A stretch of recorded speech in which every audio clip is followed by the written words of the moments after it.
सर मिथिलेश मिथिला। जबले न खाईला खाले न खाना कहिला कि खाला तक देले माना। जबले न देखेले रहे बेचैन खोजे घरे आ जाले कवनो बहाना।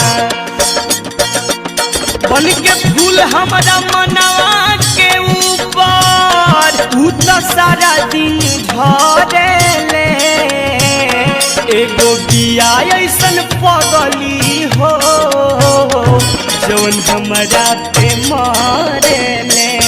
आय हाय हाय हाय हाय हाय एगो बिया ऐसन पगली हो जौन हमारा पे मरेले।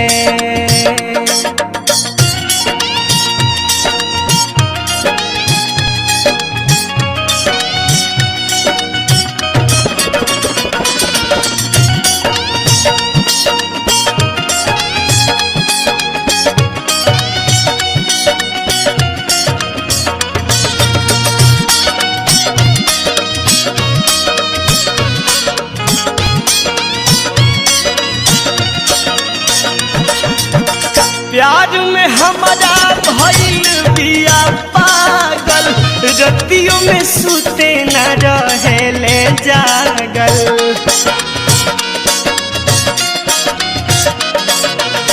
थकनी हम कतनो करा के दवाई डॉक्टर भी बुझे नहीं रोग कैसे लागल। देखे दूसरा से बोलल आगो से ज्यादा जरेले है।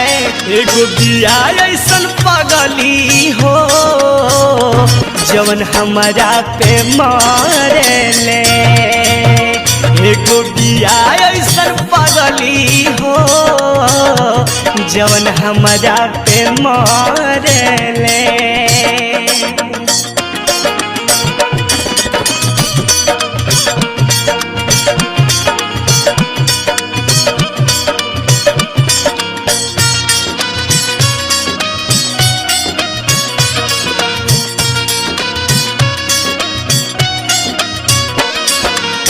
कहले कि तहरे खातिर दे दे हम जान हो हमारा खातिर तू ही बड़ा भगवान हो।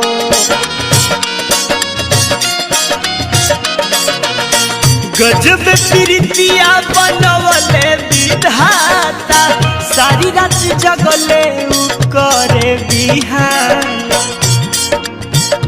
सबके सोझा रोज मिले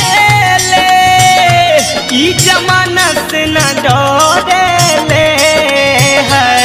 एगो बिया ऐसन पगली हो जवन हमारा पे मरेले।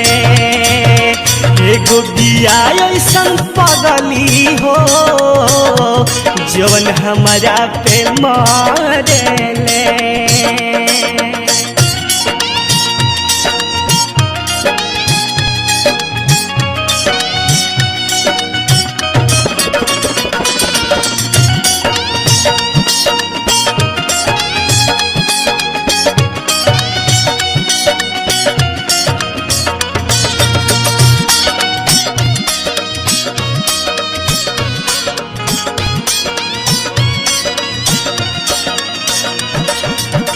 गीतिया प्रीतिया के रोजे गुनगुनाले हमरा के देखते ही बड़ी आगाराले।